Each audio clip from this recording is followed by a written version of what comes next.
Good morning guys, welcome back to the channel. अभी Amy को school में drop करके आ रहा हूँ एंड 2 दिन इतना अच्छा वेदर था, प्लस में चल रहा था और आज सरप्राइजिंगली वेदर एकदम दोबारा माइनस में आ गया। अभी है -2 और आज स्कूल में सारे के सारे बच्चे अंडर ड्रेस थे। एमी को भी कहता रहा मैं कि एमी ठंड हो सकती है, अपनी स्नो पैंट्स ले जाए। चलो स्नो पैंट्स वाला तो नहीं था टाइम, बट हाँ वैसे अगर देखे ना टी शर्ट पहनकर ऊपर जैकेट पहनकर ऐसे चलेगी और वहाँ अगर जैकेट उतारी तो भाई कुल्फी जम जानी है। उसने कैप भी नहीं पहनी थी। तो अभी जा रहा हूँ मैं ऑफिस जाते वक्त, उसको रास्ते में देकर जाऊँगा, उसके कैप ग्लव्स दोनों देकर जाऊँगा। पहनेगी नहीं पहनेगी वो उसकी मर्जी, बाप वाला मैं अपना काम तो कर लूँ। Good morning guys, I hope आप लोग बहुत अच्छे होंगे। भाई एटलीस्ट हमारी स्नो सारी पिघल गई है, घास दिखने लग गई है, तो ऐसा लग रहा था कि यार वेदर बहुत अच्छा हो गया। अब हम लोग बढ़ चुके हैं, माइनस टेम्परेचर पे आ गए, बट अमित बता रहे हैं यार फिर से ठंड है। बट चलो मार्च ब्रेक खत्म हो गया, भाई बच्चे दोबारा स्कूल चले गए हैं। आज शाम से फिर वही हमारा काम शुरू हो जाएगा, बच्चों को क्लासेस में लेकर जाने का, और रूटीन वापस आ गई है। कल ऑफिस भी जाना है। मार्च ब्रेक में मैंने घर से काम ले रखा था कि भाई बच्चे घर पर है तो फिर ऑफिस आना मुश्किल है, एटलीस्ट इतना तो कॉपरेट करते हैं यार ऑफिस वाले। एक स्पेशल बर्थडे शाउट आउट देना है मुझे, और मैं बिल्कुल वीडियो के शुरू में इसलिए दे रही हूँ कि मैंने उनसे प्रॉमिस किया था मैं उनके बर्थडे वाले दिन दूंगी और वो नहीं हो पाया। इदाया का बर्थडे था मार्च 15 को, तो इदाया ये मेरा सॉरी है, wish you very happy birthday मेरी तरफ से, मेरी चिटचिट फैमिली की तरफ से। अब अमित के लिए लंच बनाते हैं और फिर मैं आपसे बात करती हूँ। तुम भी अपने पत्नी का फर्ज निभाओ। गाइस ये पेंटिंग देख रहे हो कितनी ब्यूटीफुल लग रही है भाई, ये ओरिजिनल आर्टिस्ट की पेंटिंग है। ये चित्रलेखा जी ने, लिपिका की मॉम ने हमें गिफ्ट करी थी। हम फ्राइडे को लिपिका के घर पे गए थे डिनर पे, तो आंटी के साथ बैठकर बहुत सारी बातें करने का मौका मिला और तब पता चला कि आंटी के नाम कितने सारे अवार्ड्स, कितने सारे रिकॉर्ड्स हैं। आंटी वर्ल्ड की पहली विमेन डिलिट होल्डर है फाइन आर्ट्स में, और उनकी बनाई हुई पेंटिंग्स वर्ल्ड की ऑलमोस्ट हर कंट्री में है। तो उनसे उनके हाथों की बनाई हुई ये पेंटिंग जो स्पेशली उन्होंने हमारे लिए बनाई है वो मिलना, it was actually an honour. Hello guys, what are you doing? खाते हुए नहीं दिखाना, खाओ। अब कैमरा यहीं लगा है। अमित आपको पता है आंटी के ऊपर मूवी बन रही है? सीरियसली? भाई मेरे लिए गिफ्ट है, आंटी ने खुद बनाया है। गाइस आपको नहीं पता ना, आंटी इंडिया की बहुत बड़ी आर्टिस्ट है भाई, बहुत बड़ी आर्टिस्ट। मैंने तो एक पैम वाली वीडियो में आंटी को बड़ा कैजुअली लिया था क्योंकि आंटी ने एक स्टोरी सुनाई थी।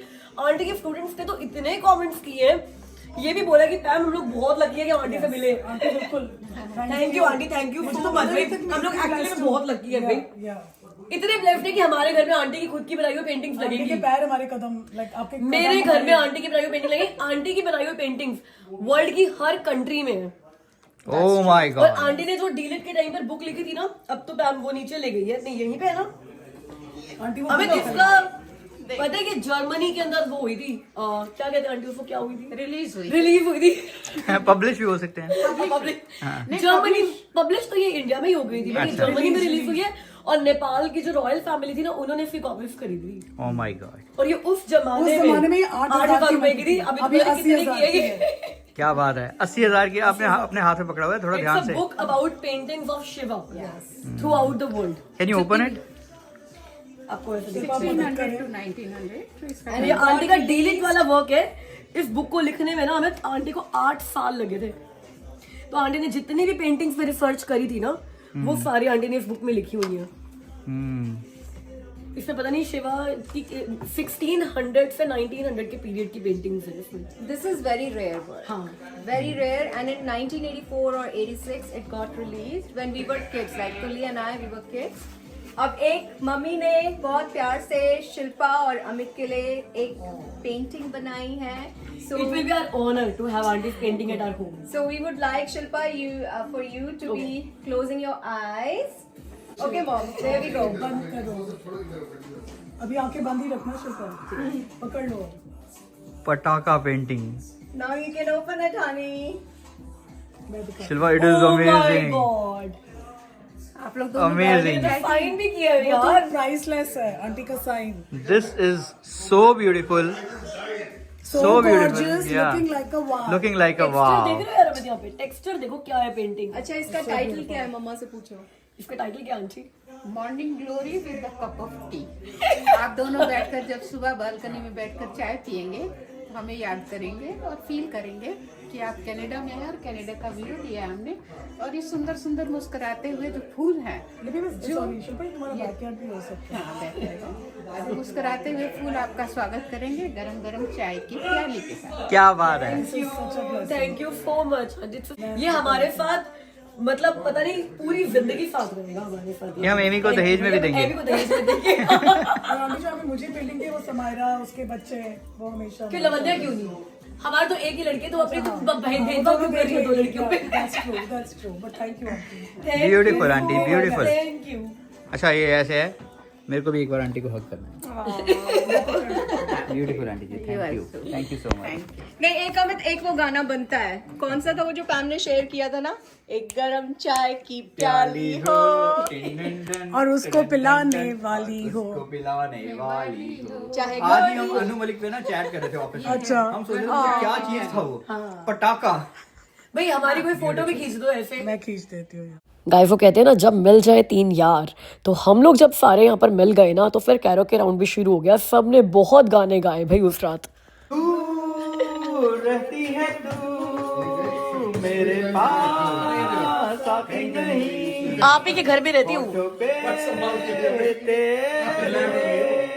कभी प्यार साथी नहीं, ऐसा लगे जैसे कि तू बस के जहर कोई और पिए जाए, शाम मस्तानी मदहोश किए जाए, मुझे डोर कोई खींचे तेरी ओर लिए जाए, पाचा मसाला।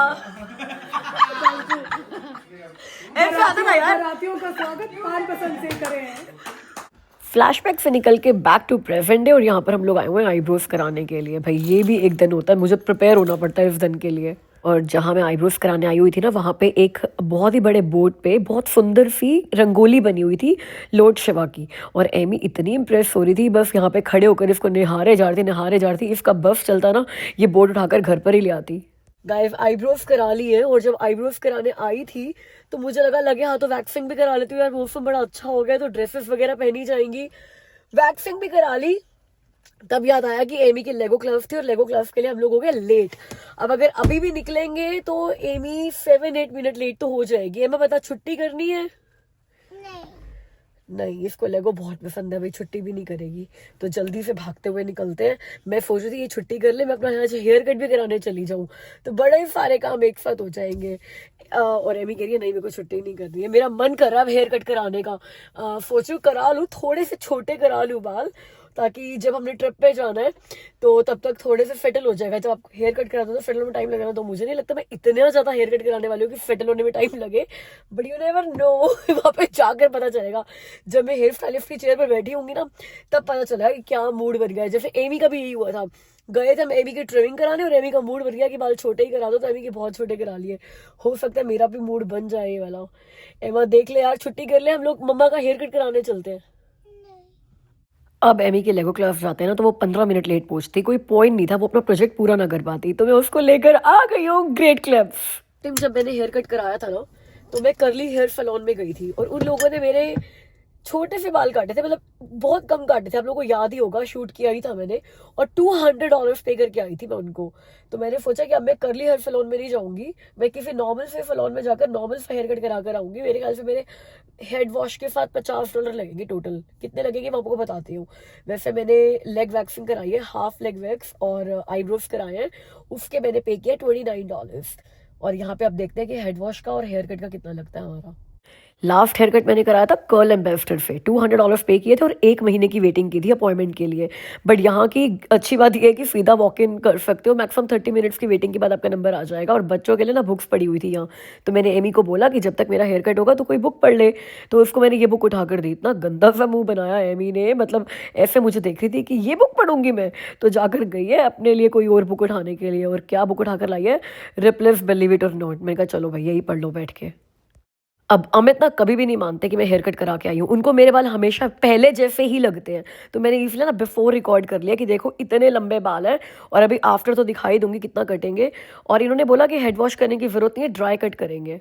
गाइस हेयर कट हो गए हैं, उन्होंने 3 इंच बाल कट किए मेरे, 3 इंच। अब ये मत बोलना कि नहीं कराया शिल्पा तुमने, क्योंकि 3 इंच बहुत ज्यादा होते हैं भाई।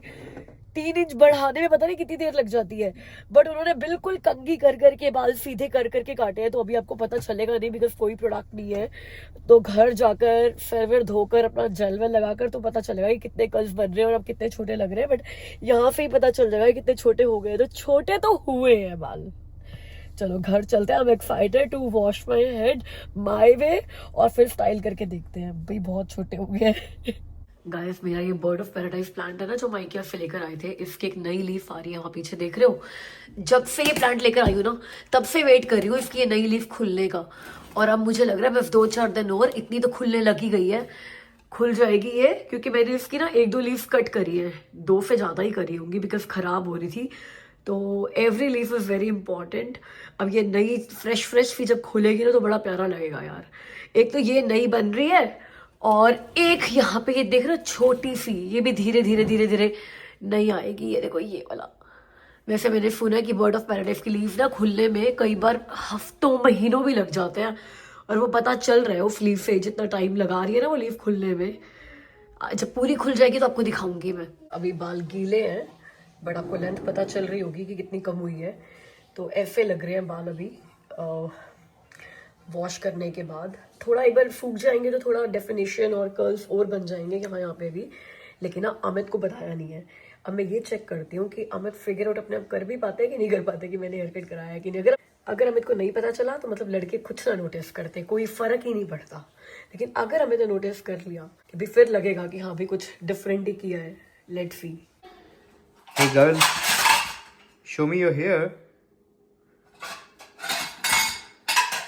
मैंने पकड़ लिया। तुम्हें लग रहा था कि मुझे पता नहीं चलेगा ना? मुझे पता चल गया कि तुम हेयर कट करा के आई हो। पता चल रहा है?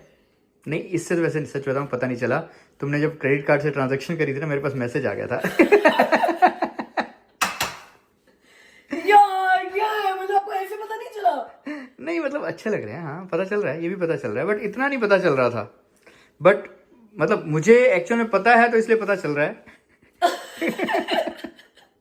आपको पता है इसीलिए पता चल रहा है? हाँ, नहीं तो मैं आके मैं ये चेक कर रहा था। मैं कहा क्या चक्कर है, ट्रांजैक्शन तो करी थी। जितनी बार भी हेयर कट करा के आई हूँ ना, इस इंसान को कभी नहीं पता चला है, कभी भी। मैंने आते ही सबसे पहले एमी के हेयर चेक करे कि उसके तो नहीं कटाए दोबारा, फिर देखा उसके तो नहीं कटे हुए। हद हो गई है यार, हद हो गई है। नहीं अच्छे लग रहे हैं, अच्छे लग रहे हैं। अब अगर ये कैसे बोल सकते हो कि बुरे लग रहे हैं? हाँ वही बात है ना। बट हाँ, अगर हेयर कट कराना है, चलो हेयर कट कराना है तो ढंग का कराओ। बहुत सारे मतलब पैसे खर्च करने हैं, उनको बोलना भाई काट दो जितने काटने हैं। और मैंने यही बोला, पता है, जैसे कि मैंने एमी को बोला जब वो हेयर कट करती कि एमी मेरे एक बार ना कितने बाल है पीछे से, एक बार शॉर्ट ले ले। वो जो हेयर ड्रेसर थी ना, वो डर गई कि मैं इसीलिए तो वीडियो नहीं बनवा रही कि अगर उसे ज्यादा काट ले तो मैं कहूंगी देख पहले मेरे इतने थे अब तूने इतने कर दिए। वो ना ऐसे कैंची पकड़ कर मेरे को ऐसे कह रही है कि इतने काट दो, इतने बहुत है। मैं कहा लिसन, आई एम नॉट फसी अबाउट लेंथ, तो काट जितना काटना है। वो पीछे कोई हेयर ड्रेसर था, वो कहता है don't tell her that, you will regret it. मैं know it's okay, I am not very fussy about length. आज मैंने सच्ची में हेयर ड्रेसर को खुली छूट दी थी, जितने काटने काट दे। मैंने कहा जितना भी रफ है ना काट दे, पूरा ना बालों में हेल्दी वाले हेयर वाला लुक आना चाहिए। वो काट के पता कहती है आई हैव कट 3 इंचेस। मैं कहा चलो, मतलब मेरे लिए तो बहुत ही कट गए ना लेकिन मुझे यार, पता था कि अब मैं फिर भी खुश नहीं तुमने हूं। कैमरा दिखा के इसको डरा दिया था, नहीं तो सीरियसली काटने के लिए बहुत कुछ बचा हुआ है। अब मैं देखो इससे कम नहीं जा सकती मैं, ठीक है। ये मेरे लिए बहुत छोटे हो गए हैं, पर 2 साल 3 साल लग जाते हैं इतने बाल बढ़ाने में जितने कट गए हैं। बड़ी मेहनत करनी पड़ती है, बढ़ जाएंगे अपने आप, काट दो, घर की खेती है। पर ठीक है, जितने हैं बहुत है, इतना ही मिलेगा आपको, ठीक है। इस जिंदगी में, इस जन्म में इससे ज्यादा की उम्मीद मत करना मेरे से। अच्छा फिर कुछ बढ़िया सा खिला दो। दाल बनाइए आपकी फेवरेट। ओके, हेलो आप भी हेयर कट करा के नहीं आए? नहीं, आप भी करा लेते? मैंने बोला था। 2-3 इंच तो काटते हैं बेटा, क्या फर्क पड़ता है, करा लेती तू भी। इसने बोला था, इसने कहा था कि मेरा भी हेयर कट करा दो। मैं कहा अभी तो कराया है नहीं, क्योंकि आपने कहा था हर महीने कराओगे। मैं कहा तू पापा थोड़ी है हर महीने कराना तेरे को। आज का व्लॉग तो ऐसा लग रहा है पूरा मेरे बालों के लिए डेडिकेटेड हो गया है। सिर्फ बाल हेयर कट यही सब चल रहा है। एक्चुअली ना मैं अपने बालों के लिए थोड़ा पैशनेट हूँ, तो कभी कुछ कर रही होती हूँ बालों के लिए, मास्क बना रही होती हूँ, या बाल बड़े गंदे लग रहे होते हैं तो नया मॉइस्चराइजर या कंडीशनर लेकर आ रही होती हूँ, या कुछ भी नया कर रही होती हूँ, या हेयर कट करा रही हूँ। तो हेयर कट तो कितनी बड़ी बात है यार, मैं 2-3 साल में कभी एक बार कराती हूँ, तो बड़ा पैशनेटली मैं आप लोगों के साथ शेयर करती हूँ। थोड़ा सा वेयर कर लिया करो। वैसे अमित ने मुझे बहुत डिसअपॉइंट किया ये बोलकर कि यार पता ही नहीं चल रहा है कि हेयर कट कराया है तुमने। भाई वो कहते हैं ना, कहावत सुनी है कि मुर्गे की जान गई और आपको मजा ही नहीं आया मुर्ग करी में। ऐसे में मेरे इतने लंबे लंबे बाल चले गए और अमित जी को लगा ही नहीं कि मैंने हेयर कट कराया है। उससे याद आया कि मैंने आपको बताना था कि मैं कितना पे करके आई हूँ। देखो जैसे मैंने को बताया कि मैं पिछली बार जब मैंने हेयर कट कराया था, 2 साल हो गए उस बात को, पूरे 2 साल हो गए हैं। मैं कर्ल एम्बेसडर से करा कर आई थी और उन्होंने $200 लिए थे। हेड वॉश भी किया था, स्टाइलिंग भी करी थी। वो ड्राई कट था, वो कर्ली हेयर का स्पेशल कट होता है। तो उसमें वो आपको बोलते हैं कि जैसे अपने बाल स्टाइल करते हो ना, जो भी प्रोडक्ट्स लगाते हो, जेल लगाते हो, वैसे ही करके आना है आपको। और वो जैसे कि अगर मेरे बाल ऐसे हैं और मैंने इनको अब हेयर कट कराना है, तो मैं ऐसे ही जाऊंगी पूरे बाल ऐसे ही सेट करके। तो वो पहले हेड वॉश नहीं करेंगे, पहले वो हेयर कट करेंगे अच्छे से, क्योंकि वो ये देखेंगे कि इन बालों में उनको क्या स्टाइल करना है। और उसके बाद वो हेड वॉश करेंगे और आपके बालों में प्रोडक्ट्स लगाएंगे और डिफ्यूज करेंगे और फिर आपको भेजेंगे कि भाई अब ऐसे लग रहे हैं। और इसके वो मिनिमम $200 चार्ज करते हैं, क्योंकि मैंने बहुत कम कटवाए थे बाल और उसके बाद भी उन्होंने मुझसे $200 लिए। तो उसके बाद भी जो मेरा लुक आया था ना, मुझे लगा था कि यार मैं कहीं से भी कराऊंगी ना, लेंथ ही तो छोटी करनी है, वही वाला लुक आएगा। आई माइट बी रॉन्ग उन लोगों के लिए जिनको स्टाइल के लिए बहुत ऑब्सेशन है कि नहीं हमें ऐसा ही चाहिए वैसा ही चाहिए। बट वो $200 जो मैंने पे किए थे हेयर कट के, और आज मैंने पे किए, टिप मिलाकर मैंने $32 पे किए हैं। 27 या $28 मेरा बिल आया था और बाकी मैंने वो कुछ टिप वगैरह दी, तो $32 हो गए। इतना मैं पे करके आई हूँ और $32 में मुझे लग रहा है कि उतना ही वही इफेक्ट आया है, सेम। बस इतना फर्क है कि उन्होंने हेड वॉश नहीं किया, उन्होंने डिफ्यूजर नहीं किया, उन्होंने कोई ब्लो ड्राई नहीं किया, कुछ भी नहीं किया, सिर्फ और सिर्फ हेयर कट किया उन्होंने। बट वो सारी चीजें मैंने घर पे आके कर ली। तो अगर सारी चीजें घर पर आकर करने की वजह से, हेड वॉश घर पे करने की वजह से, या ब्लो ड्राई घर पे करने की वजह से, ब्लो ड्राई नहीं होता वैसे, कर्ली बाल डिफ्यूज होते हैं, अगर मैंने $170 बचा लिए तो बहुत बढ़िया कर दिया यार मैंने। चलिए, मेरे पास 2 बर्थडे शाउट आउट्स हैं। 18 मार्च को बर्थडे है रुपिन का, जो अभी कनाडा शिफ्ट हुई है। उन्होंने हमारी होली पे भी आना था हमारे साथ होली मनाने के लिए, बट किसी वजह से वो नहीं आ पाई। और 19 को बर्थडे है नवल का। So Rupin and Naval, wish you very happy birthday मेरी तरफ से, मेरी पूरी चट फैमिली की तरफ से। मैंने ना इस वीडियो में हमारी ट्रैवल डेस्टिनेशन भी रिवील करनी थी कि हम लोग कहाँ जा रहे हैं घूमने के लिए, बट आई वॉन्टेड कि मैं वो रिवील ना अमित और एमी के साथ करूँ। वो दोनों ही सो गए हैं, क्योंकि मैं चाहती थी आप एमी का भी रिएक्शन देखो, क्योंकि हम लोग जहाँ जा रहे हैं ना, उसमें एक ऐसी जगह है जहां एमी को जाने का बहुत मन है। तो एमी बहुत हैप्पी है इस डेस्टिनेशन से, मेरा तो ड्रीम डेस्टिनेशन था ही बहुत सालों से। और अमित भी, मैं खुश हूँ, एमी खुश है, तो अमित अपने आप ही खुश होंगे ना। तो अगले वीडियो में पक्का बताने वाली हूँ ट्रैवल डेस्टिनेशन के बारे में। गाइस, मुझसे मिलना अगली वीडियो में, तब तक के मैं ख्याल रखना, बट वीडियो को लाइक करे बिना मत जाना। बाय।